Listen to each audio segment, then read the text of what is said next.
Hello, and welcome to the fourth episode of the Birding Life Youth Podcast. My name is Chris, and I'm the host of this show. Today we are going from local to international. My guest is all the way from the United States of America. So, without further ado, I want to say welcome to Fiona Gillogly. So, welcome. Tell us a bit about yourself. Thank you. I'm so glad to be here. So I am 17 years old, and I love all things nature, especially birds. I love music. I play cello and silver flute. And yeah, I'm really into theater as well. I do a lot of acting. I really love Shakespeare. Yeah, those are a few other things that I really love to do. I love crafting, knitting, sewing, crocheting, all that kind of stuff. So Wow, is there anything that you don't do? not really. I mean, I just kind of I have fun with with whatever I think would be fun. I just try I try a lot of things. That's good. Keep yourself busy. So, for those who might not know you properly, you are from the US of A, Mm-hmm. the big country. Yes. So, can you tell us what state you are from? Yes, I'm from California. So I'm on the west coast of the US. Ah, okay. So you where all the movie stars are. Yeah, yeah. Are you trying to tell us that you're famous or something? No, no, no. Well, you're already like kind of putting foot into the famous side of birding because you're writing articles and doing all these awesome things. I did, yes, I did write an article for a magazine in California about my birding experience and how nature journaling, another thing I love to do, helps me be a better birder. So nature journaling is basically taking an art kit out into nature and drawing whatever you see, and writing questions and observations and making diagrams, and it's really, really fun. And it's kind of become one of my favorite parts of birding. Okay. And how would you suggest people actually get involved in doing something like that? Because for some of us who aren't as talented with drawing and stuff like that, it might seem like an impossible task. But are there certain tips and tricks that you have for us? Yeah, you don't have to be an artist at all. It's not about the pretty pictures. It's more about having fun. So you don't need to be an amazing artist to be able to do this. There are times where my drawings aren't that great. I'm not really happy with them all the time, and that's okay. So it's not it's not meant to be a place for like special artists only. It's supposed to be for everyone. So anyone who wants to join this community can, and anyone who wants to go out in nature and draw what they see can. So basically, just go outside with a pencil and some paper and just draw whatever you see, write down any questions that you can think of, and just have fun. And so one thing that I can kind of see that might be uh, I almost want to say issue of contention where people might say, oh no, but I take pictures and with a camera. What's the difference between taking a picture of a camera with a camera and drawing? So I want to ask you that Yeah, question. What is the yes. difference? Yes, there is definitely a difference. When you're drawing the bird, you have to look again and again and again because you draw part of it and then you're like, oh, that might not be right, so you look back at the bird to see what you could possibly change, and so you look again and again and again at this bird, and you can build a relationship with this bird because you're staying longer with it. When you take a picture, you just click the little button and it takes the picture and then you move on. And so it's so much more interesting to stay with that bird longer, and you can get so much more excited about it when you're drawing it and spending more time with it, and you'll sometimes see it do behaviors that you wouldn't otherwise, and it's just really, really cool to stay longer with that bird when you're drawing it. And am I right in saying that it takes a lot more patience because there's certain birds that will like sit on a branch for about a nanosecond and then it will fly to the next branch and then it will sit there for another nanosecond and fly Yes. to the next one. So I can imagine it takes a lot of patience. Yes, yes. It definitely it takes a while, and there's times where I go running through the woods, chasing these birds, just to see where they'll sit again, and see where I can draw them. Um, But yeah, it definitely it takes more patience, but it's a lot of fun. It's a lot of fun. So what you're trying to say is that you get fit while you're busy drawing as well. Exactly, exactly. How many hours of gym do you have to do to catch up with the bird? Depends on the species. It depends on the species. If it goes really far, I usually don't chase it. But if it's a more if it's a slower species, I will sort of chase it through the bushes if I can. That's good advice. So if it's a fast bird, avoid it. If it's a slow bird, then stick with Yes, yes. it. Oh, that's good news. So are you part of a bird club in your region, or what do you do as a young birder in the US of A? Yeah. I'm part of some little groups that do nature journaling and birding in the San Francisco area in California. And I've also been to quite a few young birder camps, which are funded through our Audubon Society, which is basically a bird club. And it basically gives scholarships to young birders to go on these bird camps. And it's really fun because you get an all expenses paid trip. They're usually about a week long or so, and you get to go all over the U.S. There's one in southeastern Arizona. There's some on the East Coast. And it's really, really fun because you get to have all this community building with all of these birders that are your same age. It's been so nice. I've met so many friends on these trips that I wouldn't have otherwise. And it's just so fun to spend time with people who are just as excited about birds as I am. That's so cool. And what would you say would take for us to actually integrate that here in South Africa? Because as far as I'm aware, there's nothing quite like that here in South Africa. So what would you suggest we do to start like bird camps here in South Africa?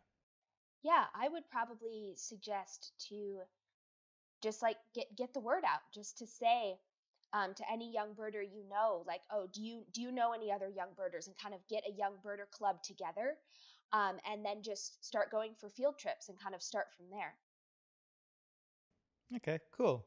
I think we need to start that because it would be really awesome having those kind of things. Yeah, yeah. And then also, I just want to talk a little bit about the birding side of things there in the United States. So the species between South Africa and America is obviously completely different. Yes. I don't think there's one bird that's the same, probably. Um, so, what are some special birds over there that you have seen and that you really love? Yeah, some of the species that are in my yard a lot: western scrub jay, oak titmouse, golden crown sparrow. Those are some of the kind of usual birds, the usual suspects I see in my yard.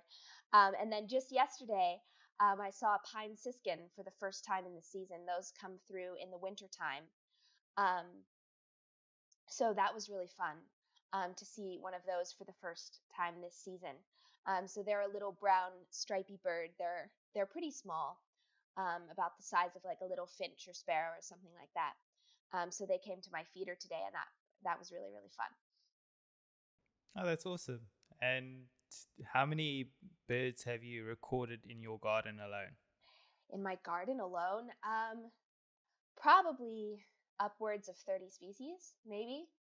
I'm near some wildland, so there's a lot of birds that come through my yard. Oh, that's pretty cool. And this is a question that I usually don't ask, but I thought it might be nice to ask this. What is your life list currently sitting on? I think it's like 450, something like that. Yeah, Wow, it's like well done. mid 400s. Well done. My goodness. You've got less species in America, yet you've still got more birds than I do. Well done. I did take a trip to Tanzania 2 summers ago, And almost every single bird there was new. So I got to see like 100 new species that I had never seen before. So that was a huge a huge extra of species there, which was such an incredible trip. Ah, that helps. Yeah, next time you're planning a trip, you must come visit Kruger National Park because you'll get a lot of birds there. Yeah, I would love to. I would love to. So have you got a dream birding location somewhere you really really want to go to? I'd love to go to Ecuador. I haven't been anywhere in that kind of area. So tropical birding. I haven't really gone birding in the tropics. So I would really love to go there and just see all the incredible species that are in the rainforest there. Oh, cool. And in case there's somebody listening from America or somebody actually just listening here from South Africa that's interested in this thing called birding, what advice would you give them to actually get into this hobby? Yeah, just start by looking at the birds in your yard, and just noticing what birds come through, and then maybe getting a bird book and figuring out what they are, and just kind of branch out from there. So start from home. Start with the birds that you're familiar with and just learn those, because there's so many species of birds and it can be really overwhelming to think like, oh my gosh, I have to learn all of this.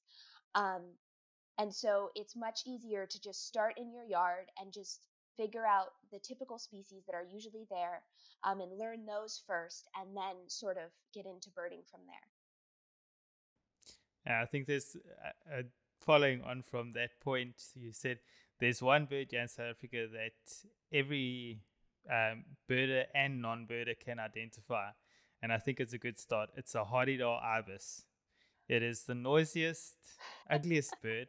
I'm just gonna say it. I'm gonna put it out there. It's the ugliest bird and it's the noisiest bird. So everybody can identify at least one bird here in South Africa.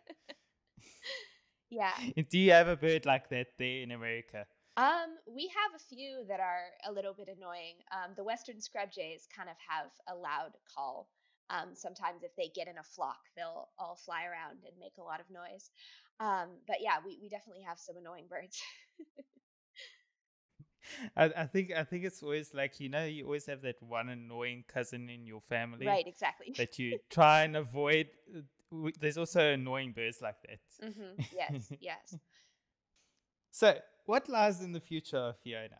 Are you planning to become an ornithologist, or are you planning to simply try and take over the world in a Greta Thunberg kind of way? Yeah, I'm definitely interested in going into ornithology. I would love to do a deep dive into birds and learn about them, and just all things nature. I am very passionate about climate change. Greta Thunberg is a huge idol of mine. She is incredible. I really, really respect the work that she's done. So yeah, I might also take that path too and go into activism as well. Okay. And have you had a chance to watch the latest Sir David Attenborough documentary? I have not yet. I've heard really good things about it. I've heard really good things about it. It was a brilliant, brilliant documentary. I recommend everybody must watch it. You will be touched, and even if you are a manly man and think that you don't cry, just have tissues ready in case. Yeah. Yeah, I've heard really amazing things about it. Yeah. So tell us a little bit more about your birding clubs. What do you guys do for the most part? I mean, besides your the nature journaling and all that, do you guys do anything else besides nature journaling, or like do you have special trips? Yeah, there's definitely field trips and things that will happen through these bird clubs, and festivals and things like that, where they'll take field trips to different places and go look for different birds and stuff like that. Also, another fun thing that these bird clubs do are Christmas bird counts. So around December, um, they'll basically count all the birds in a certain area. So I've been part of those before, where you'll be assigned like a 15-mile circle, and you basically drive around it all day, and just get out of the car and count how many birds you're hearing and make note of the species and where they are. And then they have a dinner at the end where they compile all the data. So that's really, really cool to see. And you can see the trends over time of what species are increasing and decreasing. So it's really fun to be part of those efforts and see all the data from it. Oh, that's cool. It sounds almost like the birding big day. Yeah, yeah, it kind of is a big day. Because in South Africa, when this podcast is released, it will be on birding big day in South Africa. Oh, cool. And it's usually the day where everybody goes absolutely nuts for 24 hours. Yeah, so it actually officially starts at midnight, and then we try and see how many species we can see in one day within a 50-kilometer radius. Wow, that's so cool. I don't know if Big Birding Day is still a thing in America, but have you participated in one? I have friends that have. I have not myself, but it would be really fun. It would be really fun. I've had friends who participate in big weeks too, where like they'll take a whole week and just bird all over and try to get as many species as they can in their state or in their county or stuff like that. So yeah, I have not really participated in big days other than the Christmas bird counts. But yeah, I've had many friends who have. Oh, that's cool. And I need to ask you a question, and this is going to determine whether you are actually a birder. Have you watched The Big Year? Oh, yes. That's Yes, I good. have. Well done. You are officially a birder. Now, I was told that is kind of like the initiation into birding. You have to watch The Big Year first, and It then kind you of have is. to learn how to then you have to learn how to identify at least two birds. Right. Yeah.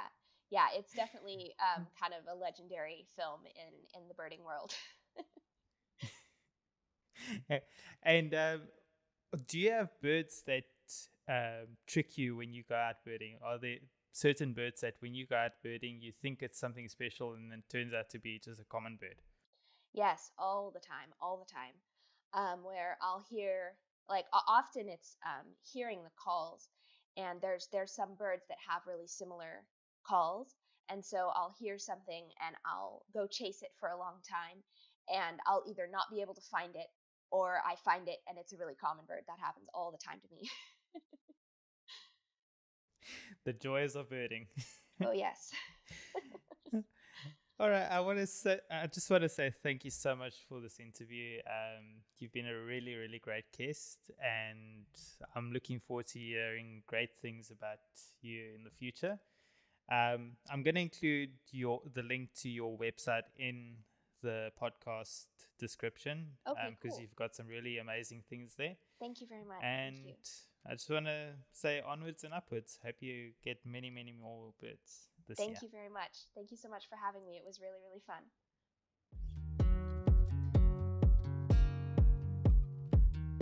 Once again, I just want to say thank you to Fiona for being such an awesome guest. Be sure to follow us on all social media platforms to stay up to date with all the Birding Life Youth podcast news.